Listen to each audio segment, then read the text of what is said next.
Good evening. Thanks for joining us for a very special edition of NAIT NewsWatch. Today we're here to bring you some extra content, as in more than what we regularly bring you every week here from our studios at NAIT.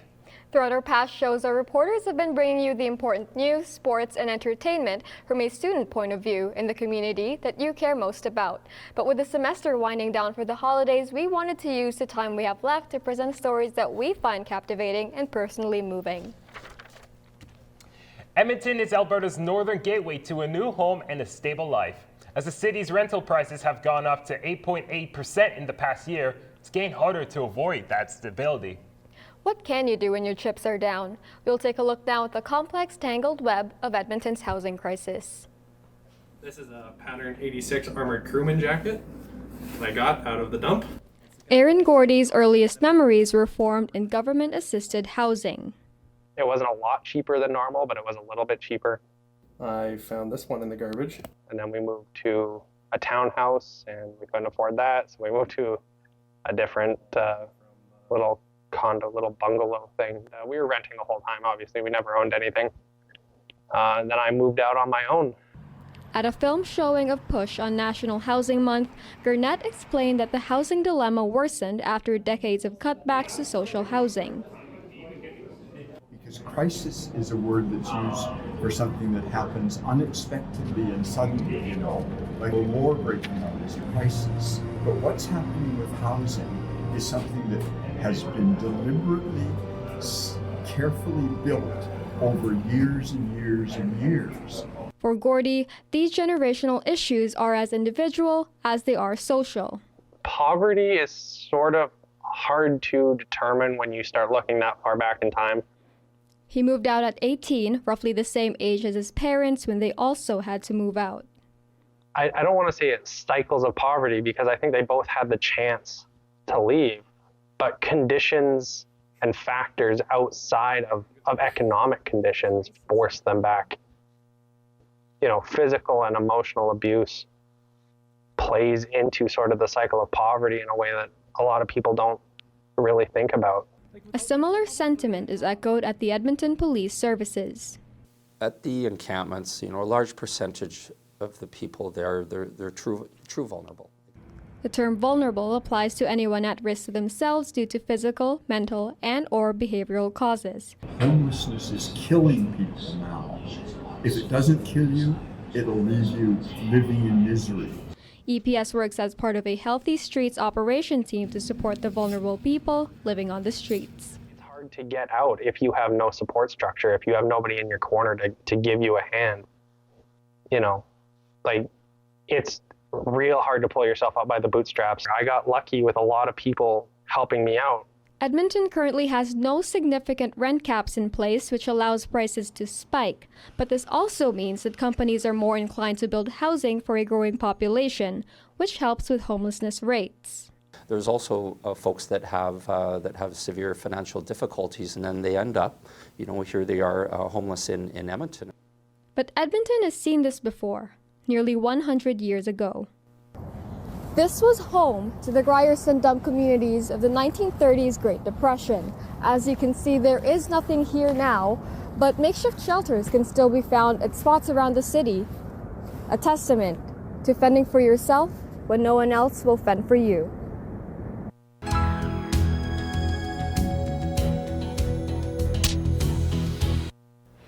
Imagine having a successful job where you're doing what you love, the pay is good, and you develop a great relationship with your coworkers. But one day, you're told not to show up, and before you know it, you're out of a job. And that's exactly what happened to the beloved TSN 1260 radio station back in June. But when one door closes, another one opens. And in this case, we have a new sports talk radio station in the city. I personally dug deeper into the story to learn what it's like starting a new AM dial station in a digital age and why it's important to this city. Welcome to the Monday edition of the Jason Gregor Show on Sports 1440, live on Oilers Nation YouTube, and it's always presented by Play Alberta. Broadcasted from West Edmonton Mall, a familiar voice is speaking through the local airwaves once again. Jason Gregor Show covers the 2 to 6 p.m. slot on the new Sports 1440 AM radio station. The new station comes in response to the immediate shutdown of TSN 1260. Jason Greger and others were suddenly left without a base platform for their shows, so Jason got to work on a solution. It's something the city really needed, and I knew enough people around and convinced Kevin to come and host the morning show, and obviously I knew Al from our TSN days, and I wanted to give some of the younger guys who have been around an opportunity, and that's why Brandon and Connor get their own show. Inbox. Hey guys, does this end the Dynasty talk? Wow. Of course. With the crew in place, they went and signed a deal with Stingray to rent time off the 1440 dial, typically an oldies music station. Even though the broadcast is aired through the mall, the actual transmitting tower is 80 kilometers away in the town of Wetaskiwin. Despite potential signal problems, the station has done well to establish its brand in the city. Stingray's our partner, and obviously they're well established, and they really care about local. So, the tower location, it has some limitations for signal a little bit, and north of town and stuff. But overall now, you can listen online, you can listen live on the apps, you can listen everywhere. If you want to listen to our show live, there's no excuse not to, just because of all the apps and the opportunities you have now. This all comes at a time where most media consumed by viewers nowadays is digital. Edmonton Sports Talk is another brand new local radio station that can only be viewed exclusively online. Jason says it's important for sports media content and news, there should be real time and live. People like wanting to hear something right now, right? If you're driving home from work, and you can tune into some podcast, but if it's recorded a few hours earlier, something might have changed. And so this way we have the best of both worlds. Well, we're going to be giving away also a Canadian Brewhouse tailgate barbecue. With the station now airing past 3 months, there was the challenge of promoting the brand for the first time. But for the station, they say that the community has fully embraced them since. So we're active in the community, of course, whether it be hosting events, like I host Thursday Night Football at a Canadian Brewhouse every week. Connor does Mondays. Advertising, we got a new billboard up down on the south side of the city. Cross promotion within the other stations here at Stingray, and then social media will be the biggest aspect of it. But outside of that, just general advertising and marketing, just like you would any other business. Regardless how it's viewed, it seems that Edmonton has entered a new era of sports media. In a small-town farm, some things never change. The smell of manure and fresh-cut hay, the never-ending work that may continue from generations earlier. But the technology around us is forever getting smarter and growing.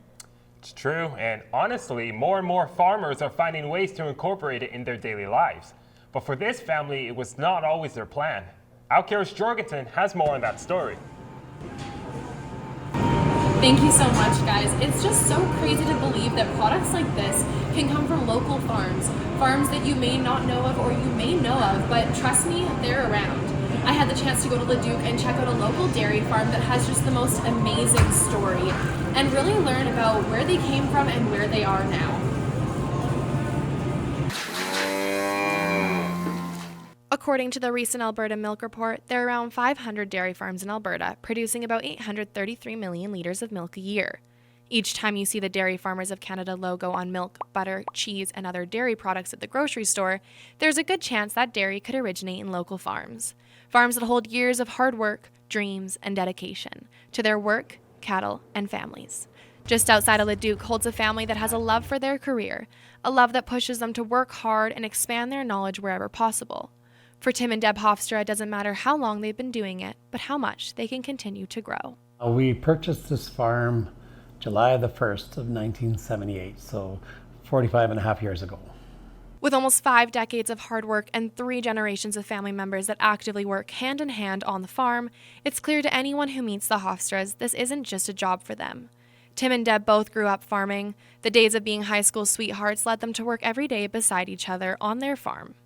Their traditional-style dairy barn, which was built just feet away from their home, has been the place they have poured their sweat and tears into since 1977. Every morning at 5:30 a.m., somebody's milking cows, and every afternoon at 5:30 p.m., somebody's milking cows. But these last few years have been far from perfect. Sometimes there'd be a stone in the straw that the baler would pick up, and that day there must have been a stone in, and it was just a perfect environment to start a fire. It must have sparked on the stone in the bone-dry straw and the low humidity and a 50-kilometer wind blowing, and it just was enough to get a fire started in the end of the barn where we were putting the straw. When the fire took over what they had known for so long, the heartbreaking destruction meant Tim and Deb had decisions to make, and not a lot of time to make them, including whether or not dairy farming was something they were ready to let go of. We decided that we wanted to continue farming, so we built a new barn so the next generation can farm. And building a new barn for the next generation came with new advancements and learning opportunities. Tim and Deb spent a lot of time touring barns and educating themselves on the newest form of dairy farming, robotic farming. Robots do a good job of milking cows. They've been around for about 25 years. With 20% of farmers in Canada expanding into robotic dairy farming, the Hofstras managed to turn their misfortune into motivation. Labor is a big issue on farms, trying to find skilled labor and then keep skilled labor. Robots take care of a big part of the work for you. Robotic farming has expanded a lot throughout Canada recently. The new way of farming gives workers time to focus on other things while still giving their cattle the best form of life. They just do whatever they feel like whenever they feel like, right? So all the milking is logged in computers to ensure the cows are healthy and producing the proper amount and quality of milk each time. There are also water beds and access to a scratcher for the cattle to experience the most amount of comfort possible. The Hofstras wanted to ensure the new barn was a symbol of what they once had, including pieces of the original barn and their story accessible for anyone who visits to read. It's not every day that a business can turn tragedy into motivation, especially when a family is working hand in hand where they live every day. But here on the Hofstra farm, that is exactly what they've done, ensuring their cattle gets treated the best throughout the entire thing. With NAIT NewsWatch, I'm Karis Jorgensen. What some people would say that you can help others after you need to look after yourself first. But for one woman in St. Albert, she puts others ahead of herself. From starting new nonprofit foundations to lifting other women up in the community, our Leo Cruzat takes us to the city north of Edmonton to see what it takes to be a leader. We're on top of Seven Hills right now in the downtown core of St. Albert, where despite it might be cold out, we have a heartwarming story about one St. Albert woman, which her hard work, dedication, and leadership changed the community for the better despite challenges that she faces in her life. It's just another day for Cheryl Dumont. She is walking back into further education, serving as a board director multiple times a day. Cheryl is a leader in the community as she is always striving to help others in all different aspects of life, from helping families in settling down in a new environment to building up affordable living. Cheryl knows it's important to lend aid to people who need it most. Once you start to see the needs of one place, then in those same places you often see the need for things like housing. So, you know, many of these women are single parents, they're bringing up kids, they need, you know, good home environment for those kids, and they need usually 3-bedroom apartments. Learning opportunities through our general interest courses that you would see in the course calendars that you get in the Gazette. She's a person that has earned respect from so many people in St. Albert. No matter where you go in the city, people know who she is. She works hard for the less fortunate group of people in the city. It's very important to have a community leader like Cheryl Dumont. She has been a leading person in teaching that other people in the same community to pay it forward, helping people to climatize to this environment, and having people like Cheryl, it just better our community and it improve on our future, having positive influence like Cheryl into our society. St. Albert may be a smaller city located north of Edmonton that many may think is quite privileged, but it's much more than that. The city is based on community work and is driven by the help of all members. All people are striving to make St. Albert a better place, but Cheryl Dumont goes above and beyond. Cheryl has been part of many different foundations and charities in St. Albert, such as Rotary Club, the Chamber of Commerce, Women Building Bridges, and many more. Cheryl has taken a step back from most of her role as she was recently diagnosed with breast cancer. But this is not stopping her from being the person she has always been. I'm a really positive person. I always have been. I like people, I enjoy life, love my family, have a good support system around me and family and friends, so I'm so fortunate. That helps. That doesn't mean I don't have my bad moments, because we all do when we're struggling a little bit with our health. But overall, I do know positively that if you have a good mindset, a good attitude, it's just so much better for your health and your healing, and for carrying on. For me, keeping busy and doing what I love is an important part of that as well. Community work is very important no matter where you go, but it depends on the leader in the community to bring everyone together and to prove to others why it's important to stand on solid ground.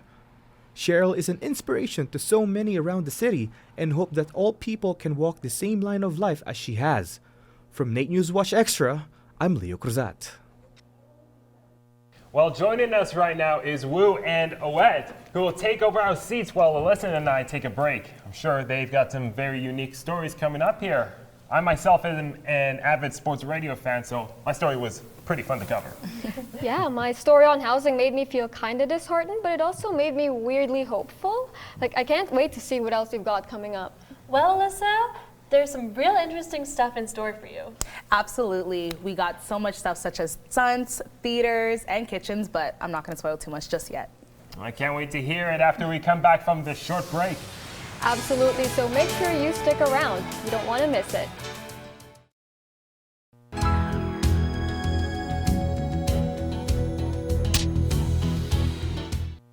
NAIT 2023 team jackets are brought to you by Refined RX Medical Aesthetics and Invincible Team Financial Group.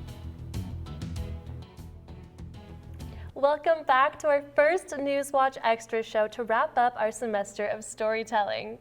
In a sizzling blend of skill and ambition, NAIT's culinary team is set to bring their skills to the global stage at the 2024 Culinary Olympics in Germany.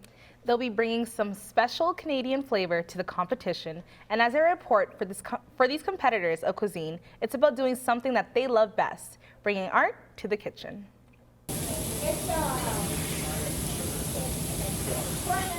This culinary event has been the driving force behind innovation for almost 125 years. And our hometown heroes, the NAIT culinary team, are making a bold debut on the international scene in Germany. Well, they will get to participate in the 2024 Culinary Olympics. To actually be here at this point, and we're 75 days away from competing, is humbling, terrifying, exciting, all of those things, because it's almost surreal. I almost don't believe that it's actually happening. Now, with a groundbreaking move, they're shifting gears, putting forward an all-female team in the community catering category. Breaking stereotypes in a male-dominated industry, Crystal Higgins leads this exceptional team and has Miranda McEwen, Veronica Martins, Suzanne Bolette, and Danielle Pargin with her. The journey for the NAIT team began with intense preparations, including practice luncheons at Ernest, in which they've sold out, and they've also showcased their skills at the Rocky Mountain Food and Wine Festival. Fundraising, practicing all the time. If we're not practicing on actual days where we have a luncheon, then we are practicing just to refine our skills. And we've tweaked our menu so many times, it's insane, but we've landed on it, we're good, we feel really confident about it. But yeah, it's been a lot of hard work. I have 2 kids and a full-time job, so if I'm not at work, I'm here. If I'm not here, I'm with my kids, and so it's not, I wouldn't say a sacrifice, because I want to be here probably more than anything, but yeah, it's a lot of hard work. NAIT is not a stranger to this culinary battleground. In their last appearance, they clinched a bronze medal, standing tall at 13 out of 28 teams. But this year, they're not just aiming for medals, they're aiming for a culinary revolution. The beautiful thing about this competition in this category is that we're actually serving the general public that's coming to see one of the largest trade shows in Western Europe. So we have people from all around the world coming in, buying tickets to sample our food, and it's what we do as cooks. The NAIT culinary team is creating a story of taste and sustainability that reflects the global trend toward mindful dining. From flavorful herbs to colorful veggies, NAIT has made a big move toward plant-based diets in line with the current culinary fad.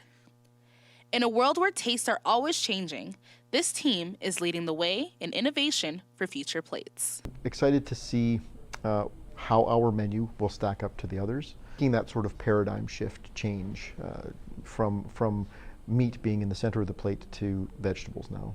The oldest, largest, and most diverse international culinary arts competition worldwide. Passionate professional chef teams gather in Stuttgart, Germany at the Messe Stuttgart exhibition from February 2nd to the 7th, 2024. As the competition kicks off on February 3rd, the NAIT culinary team takes the stage on February 4th, aiming to accumulate as many points as possible to secure victory. They're not just cooking, these culinary wizards are crafting up masterpiece plates. And they're also cooking up a storm and making NAIT proud. They leave for Germany February 2nd with hopes of bringing back the gold medal. Break a leg, NAIT, or should I say, break a few eggs. For NAIT NewsWatch Extra, I'm Owet Magak. Owet, did you know that you can punch your way to Hollywood? Well, that doesn't sound like a good idea. But you don't actually have to punch someone. It's all fake. A local gym in Edmonton specializes in stunt performing so that you can do it safely and, if you want, as a professional. A group of friends who have stunt doubled in critically acclaimed films built this gym from the ground up. Fernando Rocha visits the gym to tell us more. Thanks, guys. And yeah, for those who are fans, you may recognize where I am now. This is a location where they filmed some scenes in The Last of Us. And recently, I had the opportunity to go to the stunt garage where I met some of the stunt performers who were in this film, and I also learned how they performed for the camera. And 3, 2, 1, action! Tai Chi.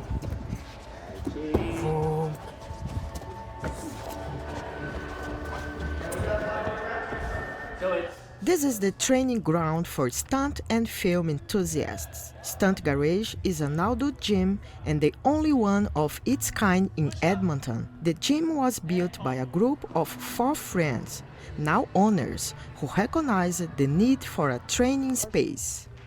For us, we've always had trouble finding places that were affordable to train, so we wanted to make it accessible to everyone and opened it up to open sessions, and we started getting instructors in to teach us skills we wanted to do, so we started opening that up for other people as well. Darren shares that they did not intend to profit when they started the gym 2 years ago. The main objective was to grow the stunt community, bring people into Edmonton's filmmaking industry, and show that's not just limited to big cities like Toronto, Vancouver, or New York.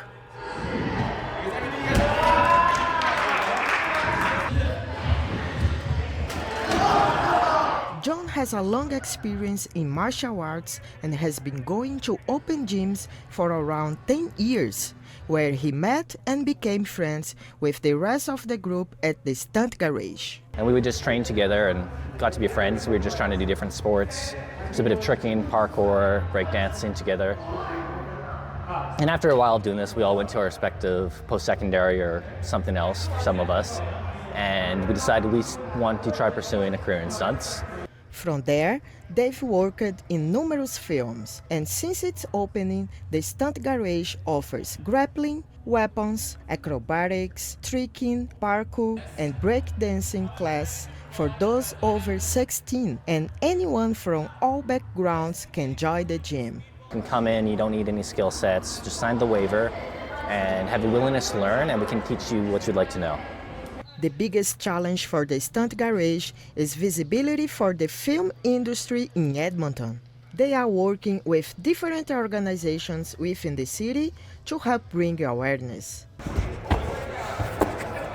Nice, good.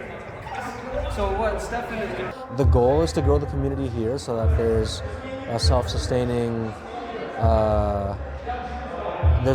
like work here so that we can all stay here.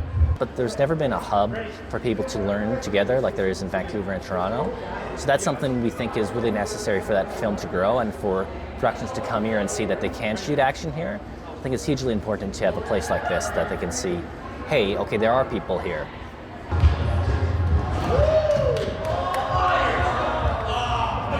If you want to join these guys here, you are more than welcome to come to the gym They are open to the public every Sunday from 6 to 9 p.m. and you can also check their website, thestuntgarage.ca, to check what the class they have right now. For NAIT NewsWatch Extra, I'm Fernanda Rocha. The fear of public speaking still sits at the #1 fear in the world today, as the idea of not knowing what to say in front of a crowd of people can be terrifying. Even for us in the studio, it can be hard to speak in front of a camera. But believe it or not, there are people who make it their career to speak unscripted to a crowd, and that career is improv. Theater improv is about people going on stage without a script, coming up with as many creative and comedic jokes as they can, and most importantly, saying yes to everything. Our Tristan Mathers joins us to take a deep dive into improv in our city. Thanks, guys. Right now, I am right outside the Varscona Theater where they host the show Dynasty. Now, for those who don't know, Dynasty is the award-winning improvised soap opera that happens here every single Monday night. Now, what is improv? Well, imagine you're going out to a stage, right? And except you're given no script and you're given no plan, and you got to do that for an hour and a half straight. It gets tough, but what are the ways of making a good improv show, and how do people get into character? That's what we're about to find out. So we take a deeper dive into the world of improv. I think that one's stuck. My lung! Rapid Fire, The Grindstone, and Varscona are just some of the many improv theaters you can visit in Edmonton. Improv is all about how much the actors can make a fun experience for their audience and whom they work with in real time. Improv is a fantastic tool to teach people to be kinder and better. One of the key things that improv teaches is empathy and listening. Listening is probably the biggest thing. It teaches you to be a better listener and to be more positive. Donovan Wortkin is the 3-time worldwide improvisational champion and a member of Dynasty, Edmonton Canadians' Comedy Award-winning improvised soap opera. The only Dynasty! In improv, cooperation is key. The actors must learn how to go with the flow when someone else on stage thinks of a good idea for a situation. Saying yes, being more positive, being empathetic, listening, working as a team, collaborative idea generation. It just keeps going. Like, improv is a tool that everybody should learn.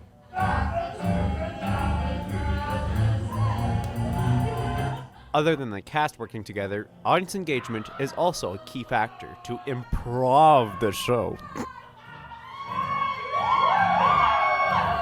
You got to win an audience over, first of all. So you have to show them that you're not a mean person or that they can relate to you in some manner, right? They have to see themselves in you. So you've got to kind of win them over in that sense, off the top. Once they feel comfortable with you, then you can take them on a journey.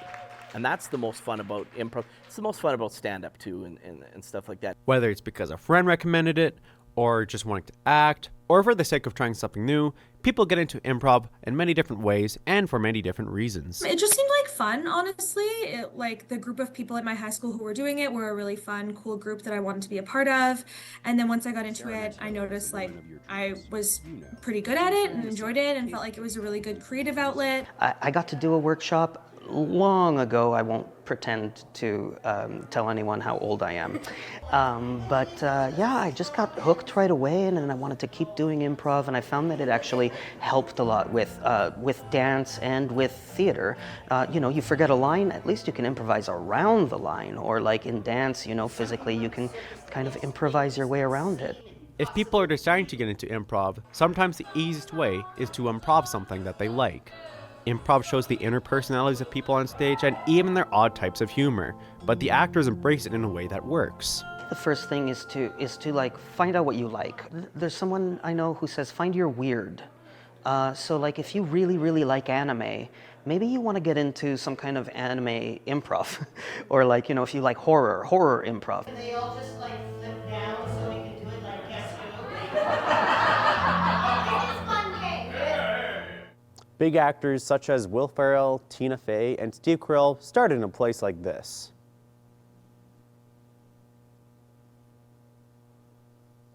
But how did they get to where they are now? Well, Improv helps improve creativity and confidence inside people's minds. Not only that, but it also helps reduce social anxiety, which does help people's ability to network and communicate a little bit more strongly. But not only that, I mean, improv itself is just a really fun thing to watch. After having your first show recently, I mean, like, you see how the actors have to engage with the audience by, listening to the immediate feedback for the laughs, which makes a more entertaining show, therefore, because it's more engaging. But then, I would just recommend it to anyone. It's just great. It's a fun try. I'm Tristan Mathers for NAIT NewsWatch. Well, there's some real talent in the improv community. It's something that we've tried over the semester in the world of broadcasting. That's right. There's a lot that goes on behind the scenes in preparing a show, but finally we're done. But we have one more NewsWatch Extra show next week. Absolutely, because another team will tell you more about more interesting stories like a toy warehouse and some rock climbing. So stay tuned next week for our final extra show as we end this season of NAIT NewsWatch. Thank you for joining us and have a happy holidays.